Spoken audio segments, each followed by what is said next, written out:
pertanyaan. Oke. Alhamdulillah sudah jam 6 tepat, Masya Allah. Baik, dari kami sebagai MC mengulangi lagi. Assalamualaikum warahmatullahi wabarakatuh. Waalaikumsalam warahmatullahi wabarakatuh. Masya Allah. Baik ibu-ibu semua, kita mulai ibu-ibu ya. Baik, yang pertama dan yang terhormat, kami haturkan salam kepada founder BAP Trainer, BP Training kita, yaitu Bunda Hajah Fitih Masyaroh, ST. Kepada beliau kami mohon salam ya. Kemudian yang kedua yaitu kepada Ketua Chapter Balikpapan, sekaligus Ketua BENS Balikpapan Selatan, Insya Allah Bunda Tutut Endah Endang WSP. Kemudian kami haturkan salam juga kepada Ketua BENS Timur, yaitu Bunda Amelia Tenriawati SE, yang tadi CP-nya BAP Kukis ya ibu-ibu semua ya, bagi yang pengen nyemil. Kemudian kami kepada juga Ketua BENS Kota, yaitu Bunda Khairunisa SPD. Kami salam. Kemudian yang terhormat juga kepada Ketua BENS Tengah, yaitu Bunda Sri Wahyuni. Ada Ibu ya, Bunda ya. Ketua BENS Barat, Bunda Musliana. Kemudian Ketua BENS Utara, Bunda Sari Rejeki, SKM SPD. Baik, dengan begitu, mari kita sama-sama membuka acara ini dengan basmalah. Mudah-mudahan dengan basmalah bisa mendapatkan keberkahan dalam kegiatan kita pagi hari ini. Mari kita membaca basmalah bersama-sama ibu-ibu. Bismillahirrahmanirrahim. Masya Allah. Baik, selanjutnya video sponsor Bunda Ana.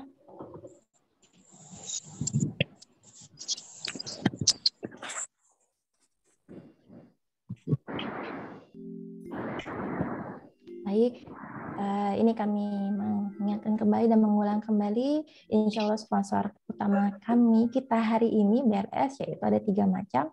Yang pertama adalah PT Tanjung Pasir Abadi, Cita Khas Makanan Catering dan Rumah Makan Cita Khas Mina dan Nasional. Outletnya berlokasi di Jalan MT Haryono di Gang PLN dekat Honda. Kemudian di sini ada sotonya Pak Guru, yang punya Pak Guru. Ada berbagai macam makanan khas Lamongan. Ada ayam bakar, rawon, bolu rice, dan seterusnya. Nah, yang kemudian terakhir adalah BAP Cookies. BAP Cookies ini makanannya khas milik BAP. Silahkan yang rindu suasana lebaran dan ingin cemil-cemilan ya ibu-ibu semua ya, bisa menghubungi tim panitia. Baik, terima kasih Bunda Ana. Kemudian selanjutnya mohon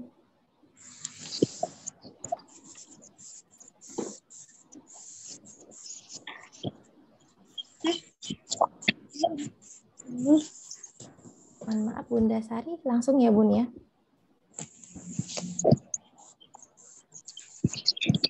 Ya Bun. Oke, baik. Selanjutnya ibu-ibu semua, semoga semuanya sehat ya ibu-ibu semua ya. Sudah makin semangat ya Bu? Sudah siap di depan layar? Coba saya cek satu-satu. Ayo kita on cam kamera, kemudian kita unmute suaranya, silahkan. Jadi biar tambah semangat. Masya Allah sudah 35 orang pagi ini hadir ibu-ibu semua. Baik, insya Allah hari ini seperti yang sudah didapatkan di share, di broadcast di grup-grup di BAP, insya Allah hari ini kita akan mendapatkan BAP Live School ya ibu-ibu semua ya. BAP Live School edisi ke-14 dan gratis hanya untuk alumni. Nggak usah ibu-ibu, nggak usah bayar. Insya Allah kita akan mendapatkan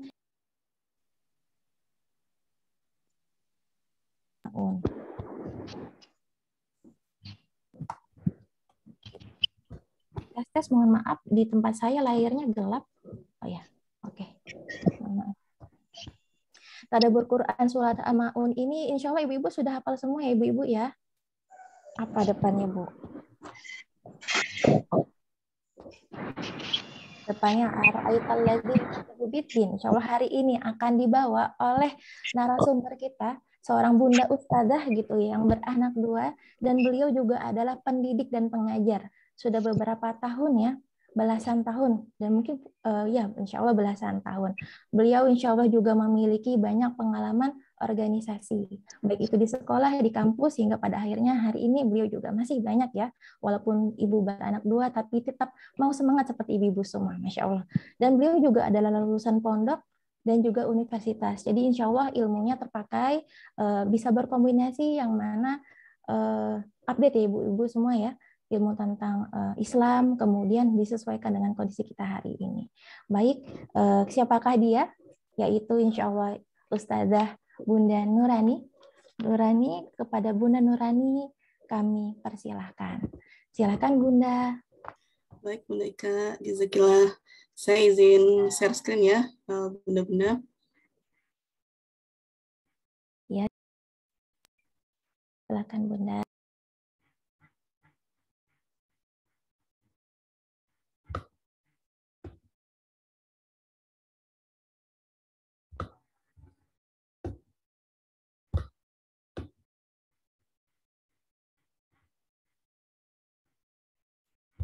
Baik, bismillahirrahmanirrahim. Yang saya hormati Bunda Fitri Maisarah, selaku founder BAP Training. Kemudian Ketua Chapter BAP, Ketua Branch BAP, dan bunda-bunda yang disayang Allah, serta para sponsorship yang maaf saya tidak bisa sebutkan.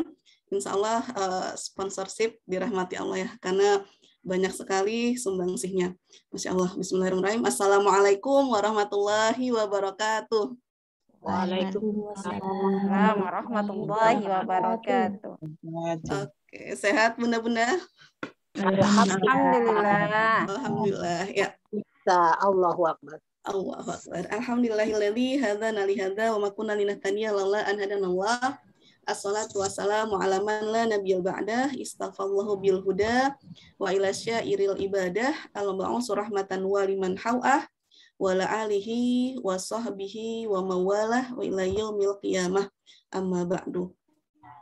Baik, bunda-bunda yang dirahmati Allah, segala puji syukur kita haturkan tidak henti-henti kepada Allah Subhanahu wa taala yang begitu banyak memberikan kita banyak nikmat ya. Nikmat iman, nikmat Islam, ya pun hari ini kita dimudahkan, insya Allah dimudahkan hati kita, dimudahkan langkah kita untuk menuju jalan kebenaran, dan insya Allah semoga dimudahkan jaringannya juga ya Bu. Baik, selawat dan salam tak lupa kita haturkan kepada Rasulullah SAW, suri tauladan hasanah kita. Baik, bunda-bunda, ini kelihatan ceria-ceria semua ya wajahnya ya. Masih dalam suasana tanggal muda. Ya, benar. Baik, istilah hari ini insya Allah kita akan membahas tentang tadabbur surat Al-Ma'un ya. Jadi kita sama-sama belajar, pun saya juga masih belajar. Itu Bunda Ika kalau nyebut ustazah, rasanya saya berat banget ya. Karena saya juga masih belajar, masih mencari sana-sini, membaca, mendengarkan, dan sebagainya. Kita sama-sama belajar hari ini. Baik, ini surat Al-Ma'un, mungkin kita sering membaca ya Bu ya. Saya bacakan sejenak. A'udzubillahi minasyaitonirrajim. Bismillahirrahmanirrahim. Ara'aital ladzi yukadzibu biddin. Fadzalikal ladzi yad'ul yatim wa la yahuddu 'ala ta'amil miskin. Fawailul lil musallin alladzina hum an salatihim sahun. Alladzina hum yura'un wa yamna'unal ma'un. Jadi Masya Allah 7 ayat yang termasuk digolongkan sebagai surat Makkiyah. Sebenarnya ada beberapa ulama itu yang menyebutkan bahwa surat Al-Ma'un ini ayat 1-3 dia masuknya ke Madaniyah. Artinya setelah 1-3 masuknya surat Al-Makkiyah. Kemudian selanjutnya 4-7 masuknya ke surat Madaniyah setelah Rasulullah hijrah. Tapi pendapat yang paling kuat adalah surat Al-Ma'un ini digolongkan sebagai surat Makkiyah yang dia diturunkan sebelum Rasulullah hijrah. Jadi Masya Allah ya.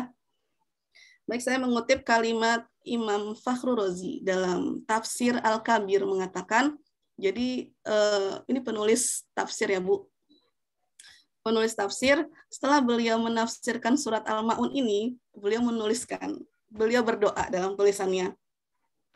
Ya Allah, kalau engkau tidak mampukan aku pada sifat Rasulullah, karena setelah Al-Ma'un ada surat Al-Kautsar. Dalam surat Al-Kautsar itu dijelaskan bagaimana dahsyatnya, bagaimana luar biasanya sifat Rasulullah. Maka setelah Al-Ma'un, Imam Fakhrul Razi berdoa, ya Allah, jika engkau tidak mampukan aku sampai kepada sifatnya Rasulullah, minimal jangan sampaikan aku pada sifatnya orang-orang Quraisy. Nah, Masya Allah gitu ya. Padahal beliau sendiri yang menulis, jadi bahan perenungan ya. Setelah menafsirkan, beliau berdoa seperti itu. Jadi mari kita sama-sama belajar. Ya. Sebentar. Baik, di ayat yang pertama, Ara'aital ladzi yukazzibu biddin. Ini bunda-bunda kalau mungkin bawa mushafnya masing-masing ya, kurang lebih artinya sama ya. Maknanya adalah, tahukah kamu orang yang mendustakan agama? Ini saya coba bukan pretelin ya, lihat satu-satu maknanya. Baik, kata aro'aita. Sebenarnya ketika mendengar kata aro'aita, itu kita akan kayaknya sama nih ada di surat lain, kayaknya sama nih ada di surat lain. Ya, betul ya. Dalam Al-Qur'an ada kata disebutkan, ada kata yang hampir mirip ya, aro'aita dengan alam taro. Alam taro, ya kan? Ada di surat apa nih alam taro? Alam taro kaifa fa'ala rabbuka bi ashabil fil, ya, surat Al-Fil. Nah, benar ya, ada aro'aita, ada alam taro. Al-Qur'an menyebutkan, ternyata Al-Qur'an detail banget ya. Kapan Al-Qur'an menyebutkan aro'aita, kapan Al-Qur'an menyebutkan alam taro. Al-Qur'an menyebutkan alam taro jika kondisi Rasulullah, hati Rasulullah lagi sumpek. Ya, kok bisa Bun lagi sumpek? Rasulullah lah Bun. Nah, ternyata ada sebuah kondisi yang Rasulullah sumpek banget gitu ya. Bayangkan bunda-bunda, Rasulullah berdakwah, seorang dai, pendakwah seperti Rasulullah itu nggak ada cutinya. Maaf Abu Bakar, saya mau cuti dulu ya, nggak ada. Gitu ya. 24 jam yang dipikirin adalah umatnya, kan nggak ada cuti sama sekali. Kemudian apa yang Rasulullah dapatkan setiap hari? Dikatakan kahin, tukang sihir, dikatakan syahir, dikatakan majnun, kan? Itu yang Rasulullah dapatkan, dan bukan 1-2 orang yang mengatakan. Makanya sumpah gitu ya. Misal kalau kita gitu ya, kita lagi ngomong menjelaskan di depan orang lain, terus tiba-tiba ada orang lain nyela, Bun, nggak kayak gitu Bun, itu salah Bun, harusnya begini. Kira-kira Bunda sumpah nggak dadanya? Artinya, itu pasti langsung sumpah. Nah, ini Rasulullah itu kan berdakwah, kemudian balasannya seperti itu.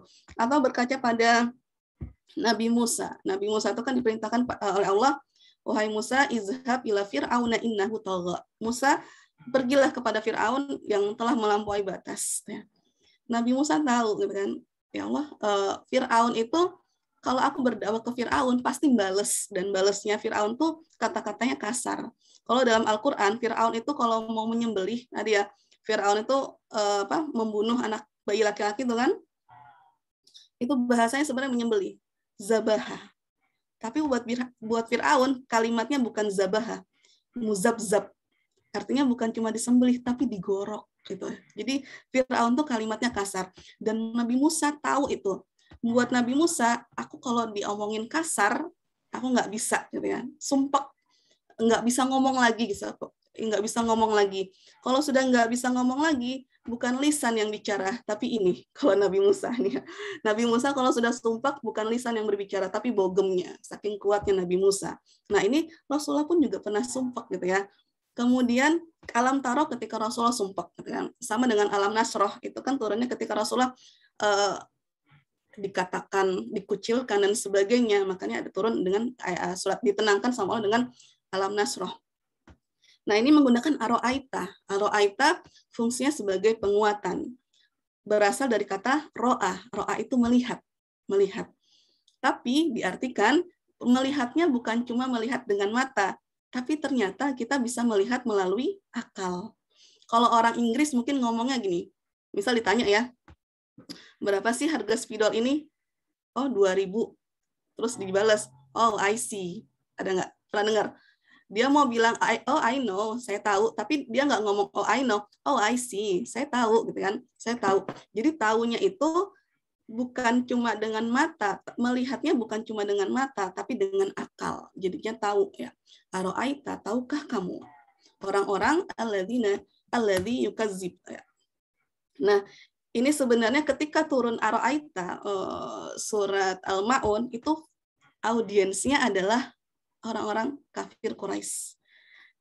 Ibaratnya Bunda bisa bayangkan ya, Rasulullah ngomong ara'aital ladzina yukadzibu biddin. Tahukah kamu orang yang mendustakan agama? Nah, itu ngomongnya di depan orang-orang kafir Quraisy, ngomongnya di depan orang-orang yang memang mendustakan agama. Ibaratnya mungkin kalau zaman sekarang saya nih ngomong di depan para jenderal, para pokoknya pejabat-pejabat, terus saya bilang, saya tahu nih di forum ini ada yang namanya koruptor. Itu apa nggak cari masalah? Apa nggak cari apa istilahnya anak-anak tuh ngajak gelut gitu ya. Nah, pulang mungkin nggak bisa pulang mungkin tinggal nama hilang dan sebagainya. Nah, ini Rasulullah ketika zaman itu Rasulullah menyampaikan di hadapan kafir Quraisy. Susah sekali kalau misalnya bunda-bunda bisa bayangkan audiensnya adalah orang-orang yang itu yang langsung diomongin kan. Kalau sekarang kita bacanya bisa dengan tenang, bahkan berlagu. Ya, bunda-bunda yang suka kiroah, jago-jago kiroah, bacanya berlagu. Tapi ketika itu zaman Rasulullah, susah sekali. Ditujukan kepada Abu Jahal, Abu Lahab, Abu Sufyan, dan abu-abu yang lain, yang dia punya watak yukadzibu biddin. Tapi dia punya makna ada makna umumnya. Ke siapa? Hari ini dan nanti, ya sampai yaumul qiyamah. Siapapun saja yang punya karakter yukadzibu biddin. Kata yukadzib, padahal audiensnya adalah orang-orang Quraisy. Kenapa tidak menggunakan yukafir? Ada yukazib, ada yukafir. Kenapa Allah tidak menggunakan yukafir? Gitu kan? Tapi Allah menggunakan yukazib. Yukafir artinya, yukafir itu kan kafir ya, kafaro. Menolak. Dia tidak tahu dan dia menolak, kafir. Sedangkan yukazib ini berbohong, berdusta. Orang yang berdusta itu pasti sudah tahu. Dari awal dia sudah tahu apa yang benar, tapi dia menolak, makanya dia berdusta. Kayak misalnya kita, Bun, 2 kali 2 berapa? 10. Saya jawab 10. Bohong. Kenapa? Sudah tahu 2 kali 2 itu 4, masih dijawab 10. Artinya saya sudah tahu, tapi saya tolak 10. Saya berbohong. Nah, orang-orang Quraisy itu sudah tahu kebenarannya. Tapi dia tolak. Makanya dikatakan Allah memilih dengan kata yukadzib. Ya. Lanjut ad-din. Ad-din dimaknai sebagai agama. Tapi sebenarnya juga enggak. Ketika sebelum Rasulullah, ad-din itu agama apa saja. Tapi ketika Islam itu datang, din tambah alif lam ta'rif ad-din, dia fokus kepada Islam. Ya Islam. Ad-din itu ya Islam gitu ya. Dan makna lain dari ad-din adalah dain itu hutang. Prinsipnya hutang harus dikembalikan, harus dipertanggungjawabkan, ya kan? Maka nanti di yaumil qiyamah kita akan mempertanggungjawabkan. Nah, ini kita hubungkan antara yukazib dengan hari kiamat. Tahukah kamu orang-orang yang mendustakan agama, mendustakan hari kiamat nanti? Ya, kapan orang-orang bisa mendustakan hari kiamat? Oke. Kita lihat di surah apa nih ya? La uqsimul biyaumil qiyamah. Dalam surat Al-Qiyamah dikatakan aku bersumpah demi hari kiamat, wala uqsimu bin nafsil lawamah, dan aku bersumpah demi jiwa. Nafsil lawamah itu feeling guilty, punya perasaan bersalah, menyesal dalam Al-Qur'an ya. Dan aku bersumpah demi jiwa yang menyesali diri. Nah, lawamah. Kapan orang bisa mendustakan hari kiamat? Orang mendustakan hari kiamat ketika dalam hatinya tidak ada perasaan bersalah. Ketika melakukan kesalahan, ketika melakukan maksiat, tidak ada nafsu lawamah dalam hatinya, itulah orang-orang yang mendustakan hari kiamat. Itulah orang-orang yang mendustakan agama. Sekarang Bu, kita mungkin Ibu pernah dapat ini ya. Misalnya Ibu lagi curhat ke teman gitu ya, aku ini tadi aku misal berbohong gitu, atau aku tadi nyakitin hati temanku. Nah, terus orang yang Ibu ajak curhat bilang gini, sudahlah, semua orang juga punya salah, udah lupain aja gitu ya. Pernah nggak Bu? Pernah Bun. Pernah ya, mungkin pengalaman ada yang pernah. Peradaban sekarang gitu ya, kita dituntut untuk sudahlah, lupakan aja, semua orang punya salah, sudah lupakan. Padahal Islam menuntut kita untuk memelihara nafsul lawamah, perasaan bersalah. Islam menuntut kita untuk memelihara itu nafsu lawamah. Ketika kita punya maksiat, itu pelihara terus rasa bersalah. Kan? Kenapa? Ketika kita memelihara rasa bersalah, nafsu lawamah, kita ingat ke akhirat. Ya Allah, kayak siapa? Imam Syafi'i yang dalam perkataannya, zunubi mislu a'dadi. Ya Allah, dosaku seperti buih rimal, seperti pasir di lautan. Itu kan perasaan bersalah. Islam mengajarkan kita untuk merawat perasaan bersalah. Jadi kalau nafsu lawamah saja tidak ada, rasa bersalah aja tidak ada, maka tidak mungkin kita akan sampai ke nafsul mutmainnah. Ini dalam surat Al-Fajr. Ya ayyatuhan nafsul mutmainnah, jiwa yang tenang, irji'i ila rabbiki radiyatan, pergilah kepada Tuhanmu gitu ya, ke surga. Nah, kalau nafsu lawamah aja nggak ada, ya jangan harap kita sampai pada level nafsul mutmainnah, jiwa yang tenang ya. Oke, saya lanjut ke ayat yang kedua. Fadzalikal ladzi yad'ul yatim. Dzalika. Kenapa Allah menggunakan dzalika? Dalam bahasa Arab itu ada isim isyarah, kata tunjuk. Dzalika itu, hadza ini. Kenapa nggak menggunakan ini? Kan? Karena ini adalah orang yang mendustakan agama, Allah nggak mau deket-deket. Jadi itu tuh, saya nggak mau deket-deket ya. Makanya tidak menggunakan hadza. Allah nggak mau dekat-dekat. Allah menjauhkan dirinya dari orang-orang yang mendustakan agama. Lanjut. Alladzi yad'ul yatim. Baik. Ada qiraah yang dia membacanya yad'u. Memanggil. Dulu Rasulullah itu yatim, Bu, dipanggil sama pembesar Quraisy. Muhammad sini. Tuh orang sedang makan. Muhammad sini. Ya cuma dipanggil doang, nggak dikasih makan. Cuma disuruh-suruh, dipanggil aja. Kemudian diabaikan, dipanggil dan diabaikan. Ada qiraah lain yang dia melafazkan yad'u, artinya mengusir sejauh mungkin. Sudah sana, hus gitu kan. Nah, ini dikatakan seperti itu. Dan ini adalah akhlak orang-orang Quraisy ya. Al yatim merujuk pada kata yatim, aitam, tidak punya bapak dan ibu. Tapi makna sebenarnya siapapun yang tidak punya backing, siapapun yang tidak punya support di masyarakat ya, untuk itu disebut dengan kata yatim. Jadi itulah orang-orang yang menghardik anak yatim. Menghardik anak yatim, betul-betul dia nggak sayang kepada anak yatim, nggak peduli terhadap anak yatim. Anak yatim cuma, ibu, anak yatim itu kan tidak berayah ya. Kalau kita bahasanya anak yatim tidak berayah, tidak punya kehormatan. Ya sudah, gampang disuruh, sudahlah, nggak ada guardnya, nggak ada bodyguardnya gitu kan, gampang disuruh, gampang diabaikan gitu kan. Dan kata yatim prinsipnya adalah ketika seseorang tidak punya support, tidak punya ayah ibu, pokoknya tidak punya support di masyarakat, tidak punya pendukung di masyarakat, siapa yang akan mendukung? Yang mendukung adalah Allah. Apalagi ketika itu Rasulullah kecil gitu ya. Di masa kecilnya yang mensupport adalah Allah. Dan ini adalah akhlak orang-orang Quraisy. Ini sosial kan, yad'ul yatim, menghardik, mengabaikan anak yatim, mengusir sejauh mungkin. Kenapa? Karena tahu dia nggak ada kehormatan, dan orang-orang yang melakukan itu tidak tahu perasaannya bagaimana. Baik, maka jika orang tidak bisa taat pada Allah, jika orang tidak bisa taat pada Allah tadi yang mendustakan agama, maka jangan harap kebaikan sosialnya. Ya. Kalau orang tidak taat pada Allah, hablum minallah, hablum minannas, kaitannya ya. Kalau misalnya ikatan kita kepada Allah itu 1 meter, maka seharusnya hablum minannasnya pun juga 1 meter, sama. Maka jika orang tidak bisa taat kepada Allah, banyak melakukan maksiat, maka jangan harap kebaikan sosialnya. Dan ini adalah akhlak yang utama.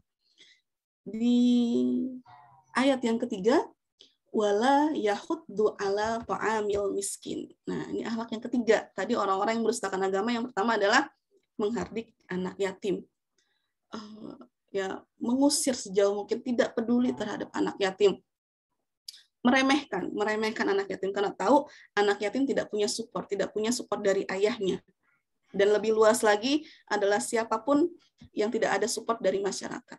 Wala yahuddu ala ta'amil miskin. Wala dan tidak. Saya langsung yahuddu.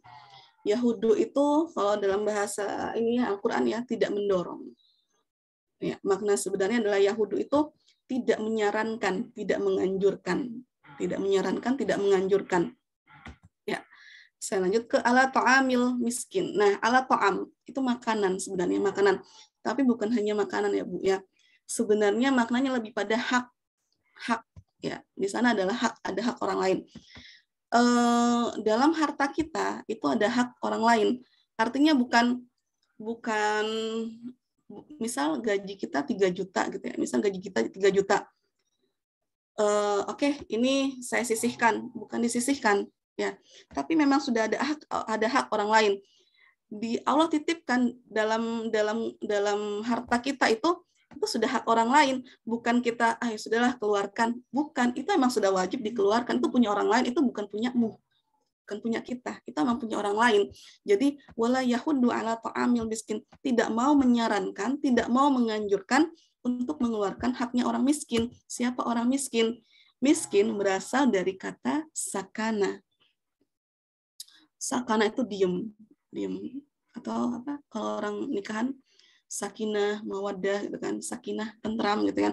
Diem ini miskin ya artinya ekonominya itu diem, tidak bergerak. Ada ekonominya, tapi tidak bisa berkembang. Nah, miskin. Sakana. Dan di sini kata miskin itu adalah kalimat single. Kalau dalam bahasa Inggris mungkin kita kenal single, plural gitu kan. Nah, dalam bahasa Indonesia ada yang kalimat satu, ada yang kalimat dua.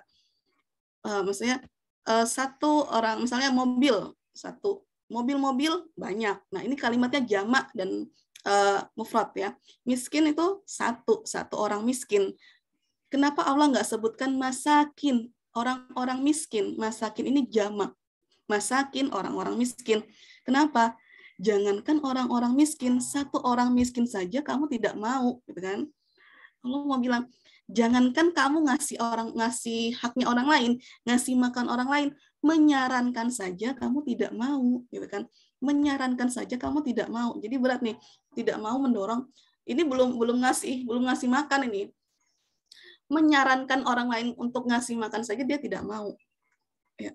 Seandainya dia menyarankan, misalnya dia menyarankan untuk orang lain untuk memberi hak orang lain, itu pasti teman-teman yang lain yang sesama orang-orang Quraisy, kamu menyarankan, ya coba kamu duluan yang ngasih gitu kan. Nah, ini menyarankan saja tidak mau, apalagi memberi.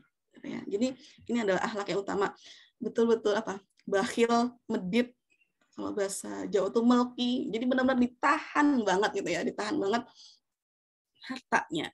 Padahal dalam harta itu sudah ada bagiannya buat hak orang lain, bukan hak kita. Pun kalau itu kita keluarkan, insya Allah kita tidak akan menjadi miskin. Kenapa? Itu memang bukan harta kita, itu harta orang lain. Ya, nah kesalihan sosial adalah dengan mudahnya membantu orang lain, dengan mudahnya membantu orang lain, orang-orang di sekitar kita. Ya, baik, saya lanjut ke, ke ayat yang selanjutnya. Fawailul lil musallin. Kalau dalam Al-Quran kita maknanya adalah celakalah orang yang sholat. Ya. Kita bahas dari kata fawail. Asal katanya adalah wail. Ya. Wail adalah, wail yang pertama dalam bahasa Arab itu dikatakan digunakan untuk litta'asub. Yang kedua lil hasrah. Litta'asub ini adalah mendoakan kehancuran buat seseorang. Misal gitu, ibu dengar tengah malam gitu ya, mungkin rumahnya di pinggir jalan, dengar orang geber knalpotnya gitu ya, naik motor kenapa ngeng gitu. Kira-kira ada nggak yang ngomong kejadian itu, lihat aja, mudahan kejadian. Ada nggak Bu yang doa kayak gitu? Misal kita terganggu banget dengan suara knalpot yang seperti itu. Nah, itu kan mendoakan kehancuran. Walaupun ngomongnya semoga kejadian perkara gitu. Doanya semoga kejadian gitu kan. Itu sebenarnya mendoakan kehancuran. Ini ta'assub. Ini Allah yang ngomong ya, fawail. Arti kata wail digunakan untuk ta'assub, mendoakan kehancuran buat orang itu. Atau mungkin kisah-kisah zaman dulu gitu ya, maling kundang gitu kan, didoakan kehancuran dari ibunya gitu. Nah, kemudian yang kedua lil hasrah. Lil hasrah ini perasaan sedih, perasaan kecewa banget terhadap sesuatu yang tidak bisa diperbaiki. Ya, misal sudah nggak bisa dibaikin banget gitu ya. Keluarnya adalah wail. Nah, ini yang ngomong wail itu bukan orang tuanya, bukan temennya, tapi yang ngomong wail ini adalah Allah. Ya, yang ngomong wail ini adalah Allah. Kita banyak ya dengar kata wail dalam Al-Quran. Apa? Wailul likulli humazatil lumazah. Celakalah humazah, pengumpat dan pencela. Terus wailul lil mutaffifin. Celakalah orang yang menimbang curang ya. Orang yang curang dalam timbangan itu. Dan itu Masya Allah ya, bunda-bunda sudah duluan dibaca. Hafal juz 30 ya bun, insya Allah. Kalau ditarik sedikit langsung nyambung ya. Fawailul, dan yang mengatakan celaka itu bukan temennya, bukan orang tuanya gitu kan, tapi Allah langsung. Fawail, wail. Nah, lil musallin ya, lil musallin kita tahu orang yang sholat ya. Lil musallin ini sebenarnya dia, kalau musallin itu asal katakan yusallun, orang yang sholat. Tapi bukan cuma orang yang sholat biasa sekali sholat, tapi orang yang terus-menerus sholat. Siapa? Kita masuk, kita setiap hari sholat 5 waktu, belum tambah duhanya, tambah tahajudnya, tambah apalagi mungkin sholat hajatnya, sholat tobatnya dan sebagainya. Kita bisa masuk dalam kategori ini. Kenapa? Fawailul lil musallin. Yang diambil tuh bukan orang yang sholat, bukan yang sholatnya sekali-kali, tapi orang yang terus-menerus sholat. Kita bisa masuk dalam kategori ini. Maka celakalah orang yang sholat. Tadi dikatakan, dan sholatnya di publik. Orang-orang Quraisy itu kan sholat, Bu. Walaupun dia musyrik dengan berhala, dengan orang-orang Quraisy itu satu, memang dari nenek moyang terdahulu sampai dengan Nabi Ibrahim, kemudian turun ke Nabi Ismail, itu dia memang sudah sholat. Kalau bersumpah demi Allah. Tapi ingat, bersumpahnya nggak cuma demi Allah, tapi demi Lata, demi Uzza, demi dan sebagainya, dengan segala berhala-berhalanya, demi sonamnya, gitu kan, dengan semua berhalanya. Sama, sholat pun dia juga sudah ada sholat. Ya. Sudah ada sholat. Tapi sholatnya ketika itu, ya hanya diam. Ketika Rasulullah menyampaikan risalah dalam peristiwa Isra Mi'raj, sholat itu sudah didefinisikan sebagai dari niat sampai dengan salam. Dan buat orang-orang Quraisy, dia mau membuktikan bahwa saya ini solih loh di hadapan Allah. Saya ini solih loh dengan sholat yang harusnya sholatnya untuk Allah, tapi sholatnya di publik, di depan orang ramai, supaya dia tahu, supaya orang-orang tahu. Bukan cuma Tuhannya, dia maunya bukan cuma Tuhan yang tahu, tapi orang-orang yang lain tahu bahwa saya ini orang yang benar. Jadi, fawailul lil musallin, celakalah, hancurlah kan orang-orang yang sholat. Dan kita bisa masuk nih, kenapa kita orang yang sholatnya terus-menerus, bagaimana gitu kan? Kenapa sholatnya celaka? Baik, alladzina hum an sholatihim sahun ya. Alladzina hum an sholatihim sahun. Baik. Saya langsung, ini orang-orang yang lalai terhadap sholatnya. Nah, Allah menggunakan kata an. An itu artinya terhadap. Alhamdulillah. Allah tidak menggunakan kata fi. Ya. Kenapa artinya? Beda maknanya. Kan? Kalau Allah menggunakan kata fi, kita betul-betul hancur, Bu. Ya. Misal Allah menggunakan alladzina hum fi sholatihim sahun. Oh, kita semua hancur. Kenapa? Siapa yang bisa menjamin sholatnya dari tadi, niat sampai salam, betul-betul ingat kepada Allah? Pasti ada sekian second, sekian detik, kan? Sekian menit mungkin yang kita lupa. Ingatnya apa? Kompor belum dimatikan. Aduh, kayaknya mau hujan nih. Sudah takbir, sudah dalam sholat.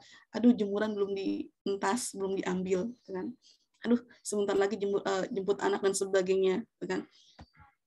Alhamdulillah, Allah menggunakan kata an, terhadap.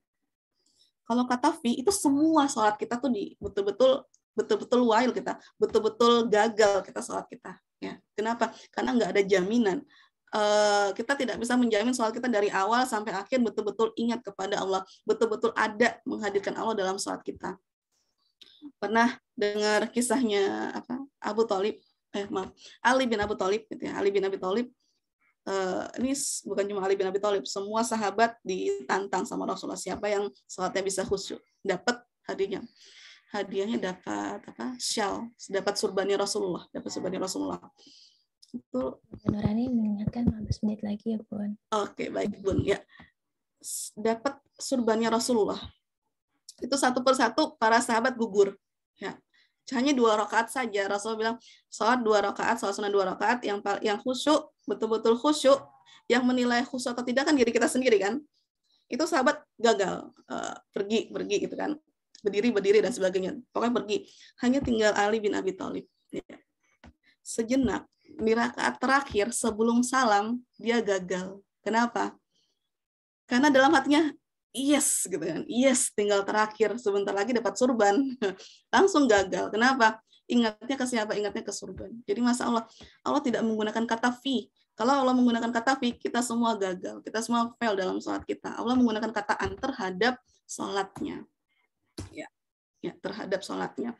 Sholatihim sahun, sholatnya yang sahun, lalai, ya. Sahun ini nggak proper, nggak layak, tidak serius. Apa artinya tidak serius? Misal dari wudhu cepet-cepetan, sholatnya pun cepet-cepetan, gitu ya, sholatnya cepet-cepetan dan sebagainya.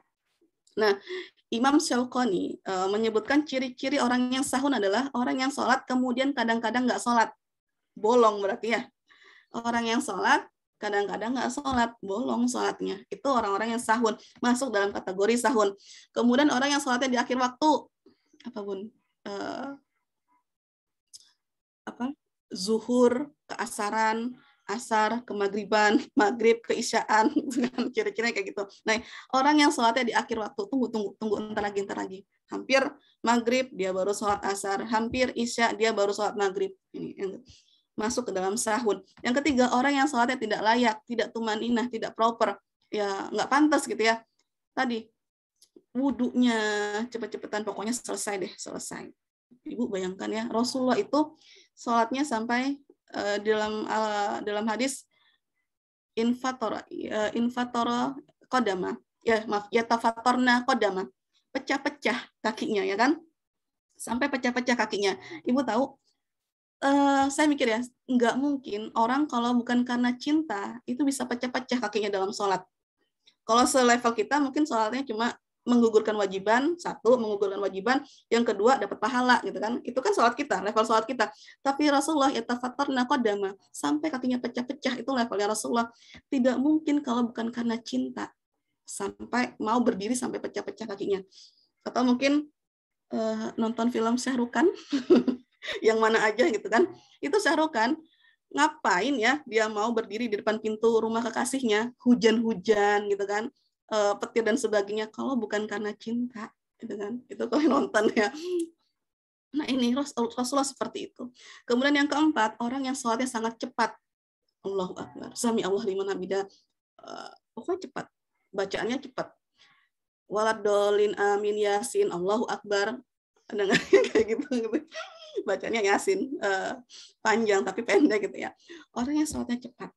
Dalam hadis ya, dari Abu Hurairah radhiyallahu anhu berkata, Rasulullah SAW melarangku bersujud dengan cepat, seperti halnya ayam yang mematuk makanan, menoleh-noleh seperti musang dan duduk seperti kera cepat. Bahkan dalam hadis lain dikatakan sholatnya seperti burung yang mematuk-matuk. Nggak boleh ya. Kenapa? Tidak ada tumakninah, kita tidak bisa merasakan sholat kita sendiri. Oke, ini orang-orang yang sahun. Lanjut ya, ayat yang ini ya, kita masih tentang sholat ya. Sholat kita, kenapa berat di sholat nih ya? Sholat itu adalah pembeda antara hak dan yang batil. Antara hak dan yang batil, antara yang sahih dengan yang mungkar. Inna sholata tanha anil fahsya'i wal mungkar. Sesungguhnya sholat itu mencegah perbuatan kebajikan dan kemungkaran. Dan nilainya lebih tinggi dari hidup kita. Kenapa? Dalam salat kita kan kita nyebut inna salati wa nusuki wa mayahya wa mamati lillahi rabbil alamin.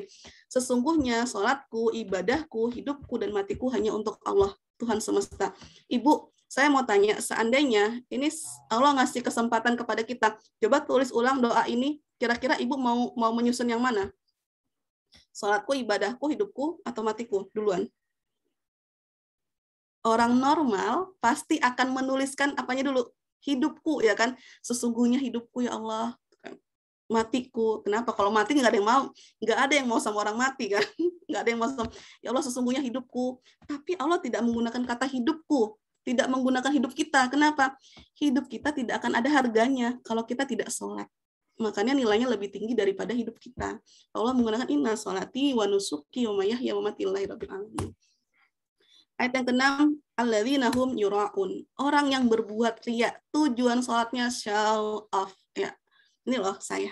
Bahkan mau sholatnya di rumah, mau sholatnya di masjid, tujuannya riya, mau dilihat siapa? Mungkin mertuanya. Oh ya ini, alhamdulillah, ya kan? Supaya dilihat orang lain. Ya, yura'un. Saya singkat ya. Yang ke-7, wayam na'unal ma'un, dan enggan memberikan bantuan. Wayam na'unal ma'un. Sebenarnya kata al-ma'un ini kan dalam ini Al-Qur'an ada yang mengatakan barang berguna gitu kan, al-ma'un barang berguna, memberikan bantuan ya. Kata al-ma'un itu pemberian kecil, sebenarnya makna itu pemberian kecil tidak ada harganya, tapi ada manfaatnya. Saya keluarkan dulu ya. Bahkan sahabat Nabi menganggap al-ma'un itu adalah zakat. Menganggap al-ma'un itu adalah zakat. Artinya ya kalau zakat itu kan membersihkan ya. Kalau ini nggak dikeluarkan, ya nggak bersih hartanya. Nah, sebenarnya al-ma'un ini pemberian kecil, tidak ada harganya. Bahkan para ulama mengibaratkan al-ma'un ini adalah air. Air. Air dalam bahasa Arab al-ma', tapi nggak pakai ain, pakainya hamzah. Nah, ini diibaratkan seperti air. Ibu, air itu mahal atau murah? Murah ya kan? Misalnya ada tamu datang ke rumah ibu, gitu kan? Kira-kira kalau misalnya nggak ada apapun yang bisa disuguhkan, ibu bakal nyuguhin apa? Paling air aja. Nah, air itu kan murah, itu kan hal yang kecil. Minimal air putih lah, bukan minimal air putih. Kenapa? Ya murah, nggak ada. Misal ada orang ngetuk pintu, Bu, bisa minta minum air putih? Nggak ada, mahal. Ibu kan nggak akan bilang kayak gitu. Kenapa? Cuma air putih doang, itu kan kecil, nggak ada harganya. Maaf ya, bukan ngomong nggak ada harganya, ya adalah gas dan sebagainya atau yang galonan, tapi itu kecil gitu kan. Ibu nggak mungkin nolak, maaf mahal ya air saya, nggak mungkin ibu nolak seperti itu. Nah, al-ma'un itu adalah pemberian kecil yang kita harusnya gampang mengeluarkannya.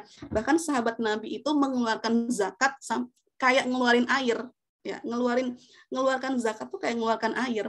Saking kecilnya gitu dianggap. Kenapa? Kalau nggak dibersihkan, kalau dihubungkan dengan zakat, kalau nggak dibersihkan, ya semua harta kita bisa kotor. Kenapa? Masih ada hak orang lain yang belum kita keluarkan. Itu bukan harta kita, itu hak orang lain, gitu ya. Nah, intinya apa? Jika yang remeh saja macam air, ya, saya nggak ngomong sumbangkan emas, sumbangkan tupperware ibu-ibu yang ada di rumah gitu ya, nggak ngomong gitu ya. Jika yang remeh saja tidak mau membantu macam air gitu ya, maka dia digolongkan sebagai yukadzibu biddin, pendusta agama. Ya. Itu tadi kita ngomongin menghardik anak yatim, ya menghardik anak yatim. Terus itu tidak menganjurkan memberi makan orang miskin, haknya orang miskin, kemudian tentang sholatnya di hadapan orang di publik, ya, kemudian yang sholatnya cepat-cepat. Nah, kesimpulannya adalah ya orang yang taat pada Allah, maka seharusnya ya orang yang taat kepada Allah, maka bukan seharusnya lagi, emang seperti itu. Orang yang taat pada Allah, maka kesalihannya pasti menyubur di muka bumi. Ya, dia akan dengan mudah minta bantuan. Oh iya, bisa ini, saya bisa lakukan. Langsung dilakukan. Kenapa? Kesalihannya pasti menyubur di bukan cuma tentang harta ya Bu ya, tapi kalau kita berbicara anak yatim, itu kan nggak cuma ekonomi ya, nggak cuma ekonomi tapi juga sosial. tapi juga sosial. Kenapa? Yang dibutuhkan anak yatim itu bukan cuma uang gitu ya, bukan cuma uang, tapi kepedulian orang sekitarnya. Kenapa? Ingat, dia tidak punya support, ayahnya tidak ada, apalagi yang yatim piatu, tidak berayah, tidak beribu. Jadi yang dia butuhkan bukan hanya ekonomi, tapi juga sosial. Makanya kesalihannya pasti menyubur. Kesalihan dalam bentuk apa? Tidak hanya sedekah, infak, tapi baik mengasuh. Misalnya apa kata Rasul tentang anak yatim? Saya dan orang yatim seperti ini kan di surga, dekat. Ya, kenapa? Rasulullah anak yatim. Rasulullah tahu sudah pernah merasakan hal yang seperti itu. Maka dikaitkan orang yang taat kepada Allah, maka kesalihannya pasti menyubur di muka bumi. Jadi Masya Allah, dalam surat Al-Ma'un yang pendek, kita alhamdulillah ya, juz 30 itu isinya surat-surat pendek, banyak yang pendek ya, kecuali kayak Abasa, An-Naziyah dan sebagainya. Allah mau ngasih tahu, belajarlah dulu gitu kan, belajar dari yang pendek-pendek, banyak yang bisa diambil ya, yang bisa kita perbaiki dalam hidup kita dari surah-surah yang pendek ini. Baik, itu dari saya. Mohon maaf lahir dan batin. Al-haqqu min rabbik fala takunanna minal mumtarin. Saya kembalikan kepada Bunda Ika. Ya, silakan Bunda Ika. Masya Allah, syukron, jazakumullah katsiro, Bunda Ustazah Nurani ya. Masya Allah ya ibu-ibu semua, materi pagi hari ini tadabbur tentang surah Al-Ma'un, Masya Allah sangat-sangat bisa menambah ilmu kepada kita semua.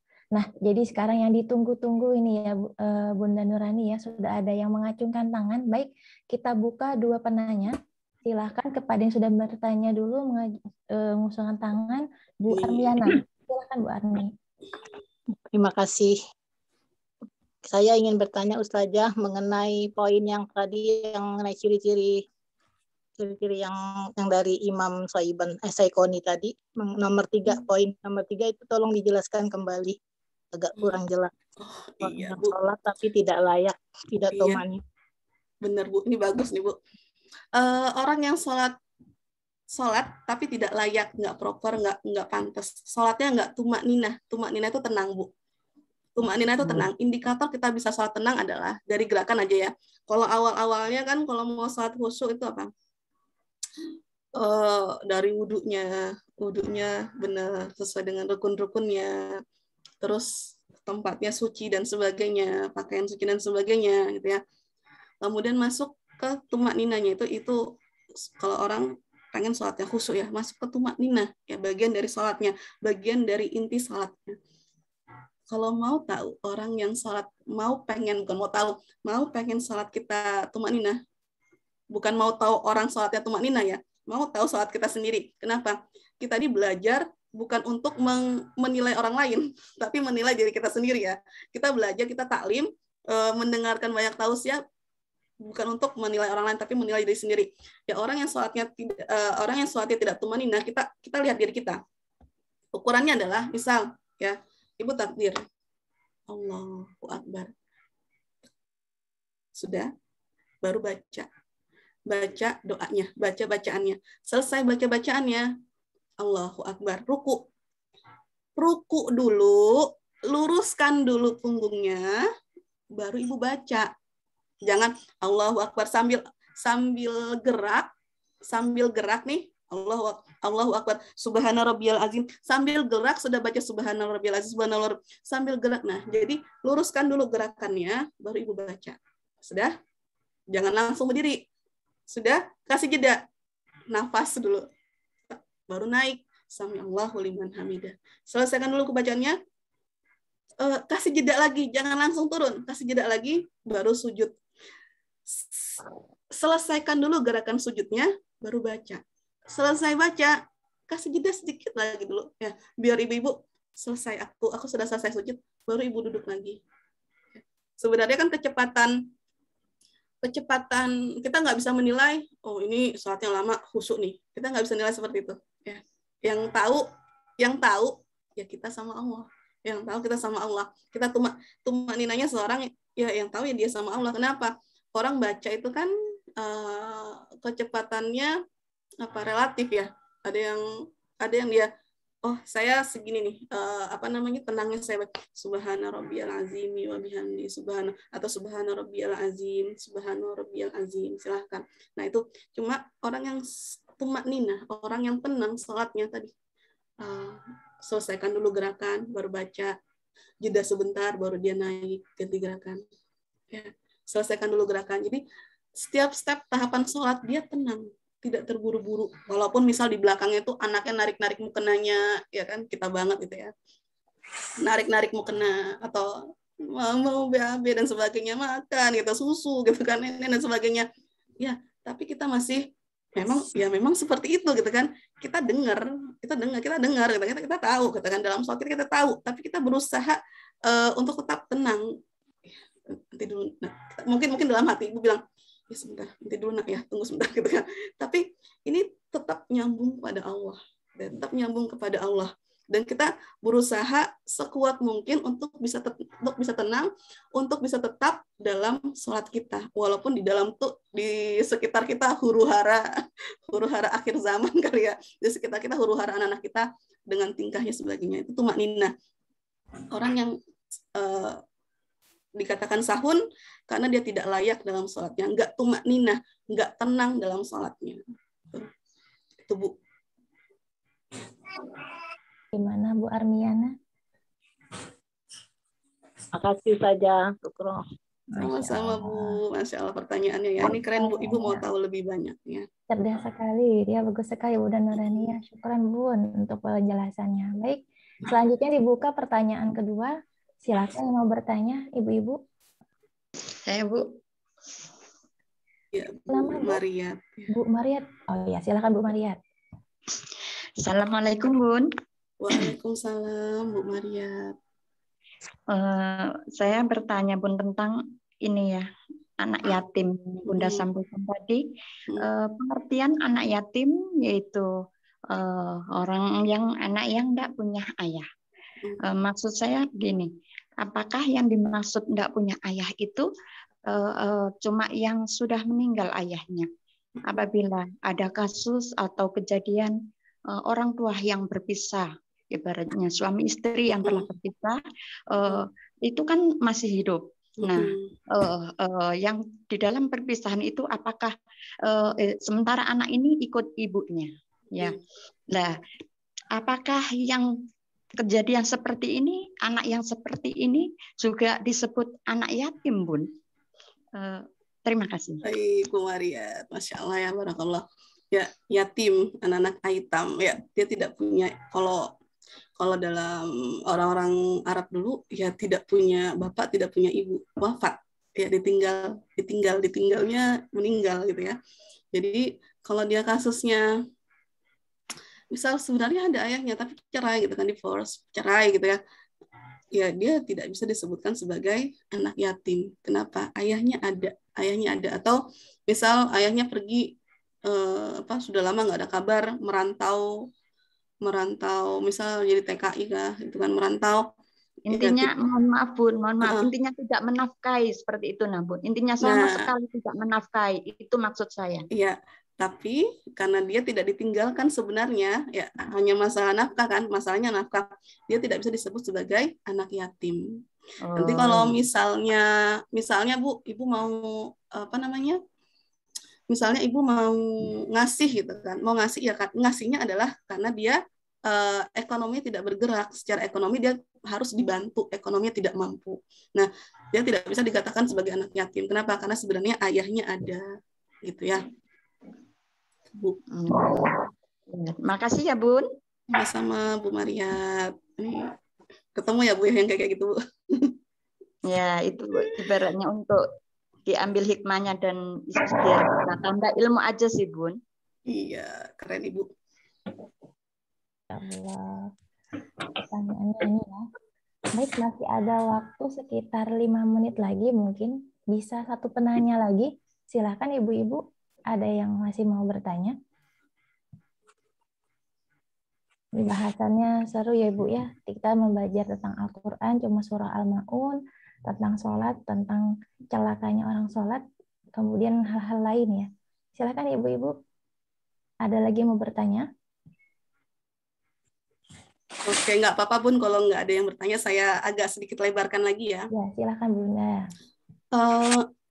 Bunda-bunda kalau misalnya baca nih ya dalam surat Al-Maun, anak yatim ini kan posisinya pertama ya. Coba ya, setelah ara'aital ladzina yukadzibu bidin, siapa sih yang mendustakan hari kiamat, mendustakan agama, posisi anak yatim ada di posisi pertama. Ayat kedua. Iya, ya, di ayat kedua, tapi jadi dia di posisi yang pertama gitu ya. Coba kalau kita bandingkan dalam penerima zakat ya, siapa sih penerima zakat tuh? Mustahik zakat. Ya. Ibu, mustahik zakat itu kan ada 8. Ada 8 orang yang berhak mendapatkan zakat. Kira-kira ada nggak di situ posisi anak yatim? Ada. Ada kata kalimatnya di mana? Surat Al-Baqarah. Tidak ada. Nggak ada. Mohon maaf ya, kalau yang di mustahik zakat itu untuk anak yatim kayaknya enggak ada deh. Iya, bener Bu. Ibu keren. Tahu duluan ya. Ibu keren. Dalam itu dalam surah apa ya? Al-Baqarah atau Al-Taubah kalau nggak salah ya, tentang zakat. 8 asnaf zakat. Itu kan posisi anak yatim di situ nggak ada. Ya. Yang pertama fakir, miskin, amil, kemudian mu'alaf, ya kan, hamba sahaya, gharimin, orang yang berhutang, tapi berhutangnya bukan karena ini ya, karena Shopee Pay Later, itu bukan karena itu, atau karena saya mau beli perhiasan, enggak kayak.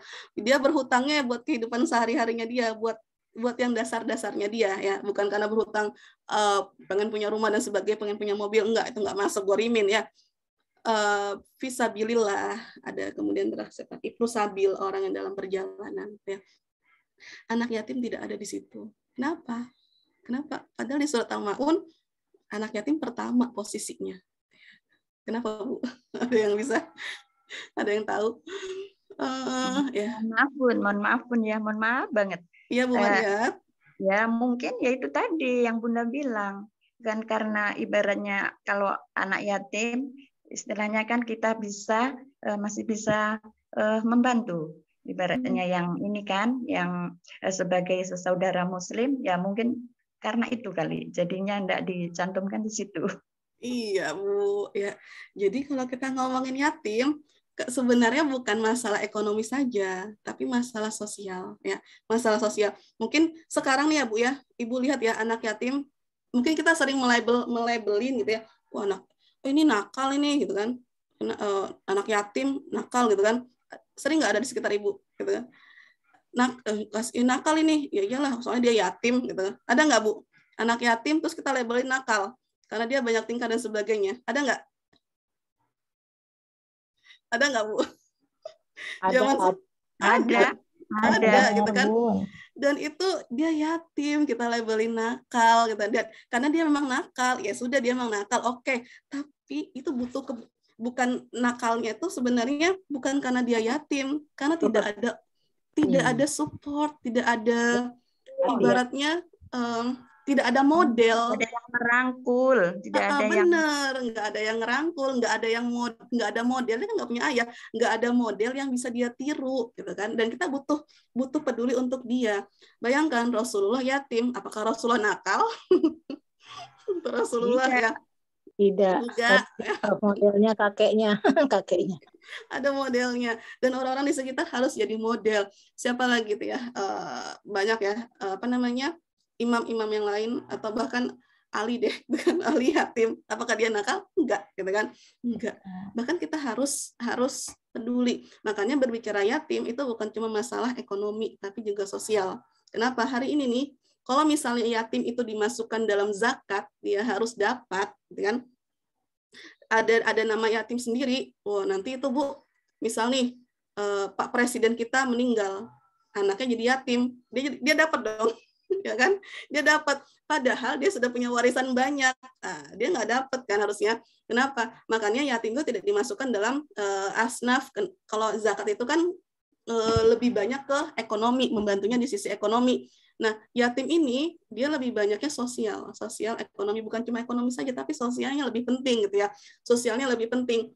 Jadi kalau dia yatim, dia kaya, ya nggak perlu dapat, gitu ya, nggak perlu dapat bantuan secara finansial, ya.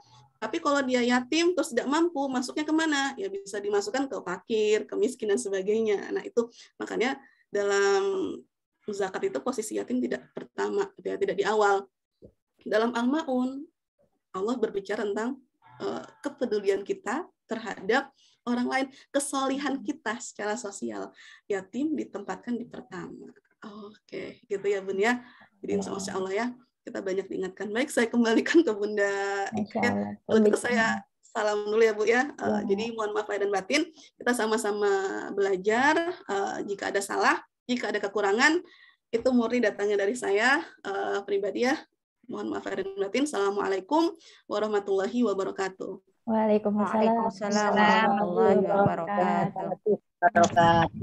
Barakallah, Ibu-ibu, Bunda Nurani, terima kasih banyak untuk penjelasan surah Al-Ma'unnya. Sebenarnya sangat kurang ya Ibu-ibu ya kalau kita bahas, tapi karena waktu yang tidak cukup gitu dan kita harus bersiap lagi dengan agenda yang lain, silakan misalnya Ibu-ibu di sini mau share atau mau bertanya langsung bisa langsung ke Bunda Ustazah Nurani. Nah, baik, selanjutnya kami akan membacakan ibu yang akan kita dapatkan hari ini dari surah Al-Ma'un. Kita belajar tentang tadabbur Quran ya Ibu-ibu semua. Jadi tadi mengulang lagi conclusion atau kesimpulan dari materi hari ini yaitu orang yang taat sama Allah itu maka kesolihannya juga pasti menyubur di muka bumi. Jadi menyuburnya itu bukan hanya kepada bukti dia untuk bisa berzakat, infak dan sedekah, tetapi dia juga memiliki bukti kebaikan dia kepada masyarakat. Dia tidak menghardik anak yatim tadi, seperti itu ya Ibu-ibu ya. Kemudian bisa memberi makan orang yang miskin, seperti itu. Dan kemudian dalam sholatnya sendiri tidak celaka. Sholatnya pelan-pelan, tumakninah. Kemudian menjauhi riya, seperti itu. Dan kita bukan termasuk orang-orang yang disebutkan di Al-Ma'un yang terakhir, yaitu enggan memberi bantuan bahkan sekedar air putih. Mungkin ini sering kita dapati di lingkungan sekitar kita, ada misalnya penulis minta sama kita lihat ibu-ibu atau di mana di luar daripada BLS ya, yang pastinya ibu-ibu semua ya, insya Allah. Kalau di sini kita sudah banyak paham insya Allah dan makin dipahamkan kembali. Jadi kalau di luar sana, wah ini ketemu nih ibu-ibu pengemis, bapak ibu pengemis minta ini duit, minta air putih, ada yang sampai nggak dikasih ibu-ibu, masya Allah. Tapi alhamdulillah insya Allah hari ini kita banyak belajar dengan air putih ataupun apa saja yang kita miliki selama kita masih mampu, kenapa tidak? Karena kita kembali kepada materi-materi sebelumnya ketika di BAP gitu ya, kita mempersiapkan bekal terbaik kita. Masya Allah, insya Allah itu. Kemudian selanjutnya dan tidak lupa ya, terima kasih banyak atas kehadiran ibu-ibu semua di sini, kemudian juga kepada para sponsor gitu ya, PT Tanjung Pasir Abadi, kemudian gurunya Soto Lamongan dan BAP Kukis yang Masya Allah bisa membantu untuk memudahkan kelancaran acara kita hari ini. Karena Insya Allah kita mendapatkan ilmu hari ini gratis per 2 pekan sekali. Siapa tahu ibu-ibu di sini juga ada yang berkeinginan untuk menjadi sponsor, silakan hubungi panitia ya ibu-ibu ya. Baik, selanjutnya silakan ibu-ibu boleh diaktifkan videonya. Kita foto bersama dulu ya ibu-ibu sebelum kita tutup. Gimana ibu-ibu semua, belum dengar suaranya ini? Gimana hari ini? Asik ya materinya ibu-ibu ya? Gimana Bu? Seru ya. Pengen nambah lagi ya Bu? Wah kurang ya, Masya Allah. Ya nanti kita minta ke panitia ya, Bu panitia siap-siap ini Bu, ditambah lagi. Oke baik, silakan disiapkan wajahnya, silakan di-on-kan kameranya, kita akan foto bersama ya Ibu-ibu. Insya Allah ada 3 layar.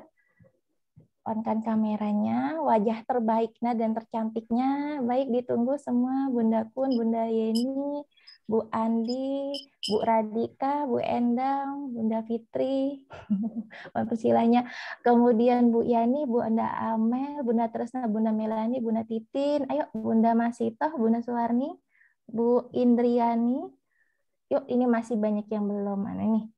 Yuk kita on-kan kamera dulu, biar kita saling sharing semangat kita pagi hari ini, biar kita bisa kalau seperti sahabat zaman Rasul dulu ya, ketika kita mereka habis dapat ilmu, mereka sudah langsung siap, siap nih untuk menjalankan dari amanah ilmu tersebut. Nah, sekarang saya selaku MC mau lihat nih, kami ingin lihat seberapa semangatnya sih ibu-ibu di sini untuk siap melakukan apa al-ma'un tadi. Siap ibu-ibu? Ya. Siap. Oke. Ya, baik. Kita mulai foto ya, Bunda Ika. Ya, oke, kita foto ya, Bun. Siapa Oke. Bunda Anak atau saya, Bun? Boleh dua-duanya biar ada Iya, hal. siap. Ya, siap. Ini ya, Ibu. Slide pertama. Oke. Slide kedua. Tetap tersenyum ya, Ibu.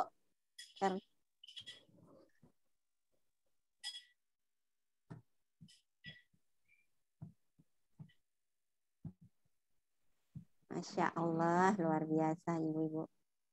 Saya belum, Bun. Ntar, Bun. Oke, Dari Bunda Ana sudah ya. Ini masih slide kedua ini, Bunda. Baik, siap. Silahkan, Bun. Agak internetnya agak error dari sini nih. Oke, yang kedua. Ketiga ya, Bunda. Tetap di wajah cantiknya. Oke, baik. Insya Allah foto-foto sudah diterima. Tinggal nanti dipublish. Tinggal nanti bunda-bunda bisa minta ke panitia. Insya Allah seperti itu acara hari ini, mudah-mudahan bermanfaat dan Allah mudahkan kita untuk melakukan apa yang didapatkan hari ini. Semangat ya ibu-ibu semua ya. Semangat. Allahu Akbar, takbir dong ibu-ibu. Allahu Akbar.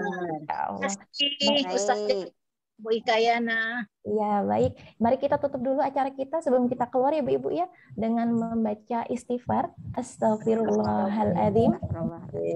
Kemudian doa kafaratul majelis, subhanakallahumma wa bihamdika asyhadu an la ilaha illa anta astaghfiruka wa atubu ilaik.